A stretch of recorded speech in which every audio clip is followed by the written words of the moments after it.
Lead me, follow me, or get out of my way. General George S. Patton, U.S. Army, retired, famous tank commander during World War II. He had places to go, and you could either get in front of him, you could get behind him, or you could get out of his way.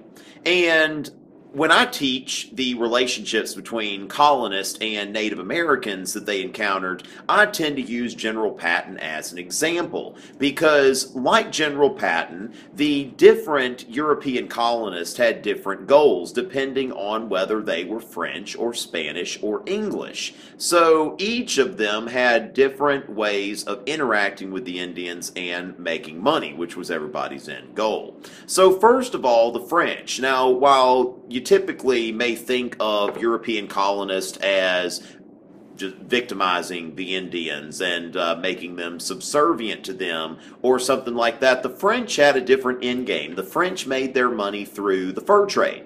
And this involved the French cultivating a relationship with the Indians that they encountered as partners. And since the French were partners with the Indians and they needed Indian furs, they treated them as equals. They didn't tend to bring their families. So in a lot of cases, French fur traders married Indian women. That allowed the trade relationship to work better because kinship networks were very important to Indian trade.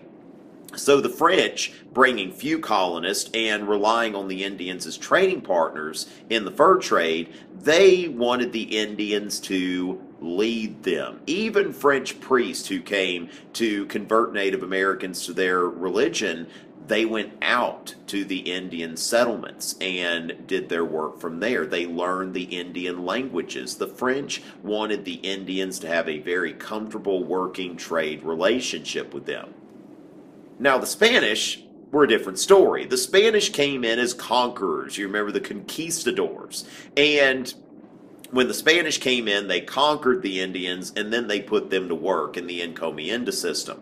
The Spanish priests who came in built missions where they would encourage the Indians to come to them, to learn Spanish, to be baptized, to become citizens of this Spanish empire. So the Spanish had a view of the Indians as subservient to them, as laboring for them, as coming to them to learn their language and their religion. So the Spanish to the Indians, follow me, whereas the French, lead me.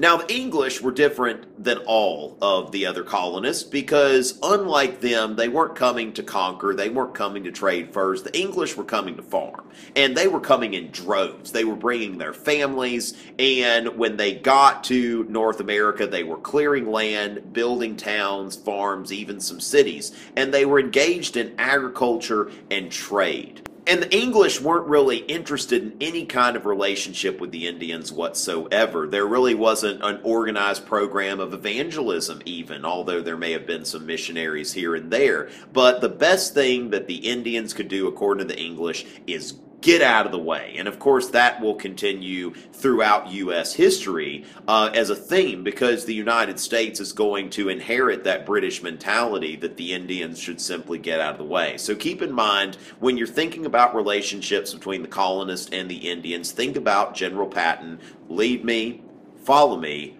or get out of my way. French, Spanish, and English. If you want some more history, be sure to subscribe if you haven't already. Check out my website, tomrichey.net, Twitter, Instagram, Facebook, like, dislike, comment. Let me know what you think. If you want to see some more videos, let me know what I need to do. Help me help you. I'm gone for now, but I'll be back. Until next time.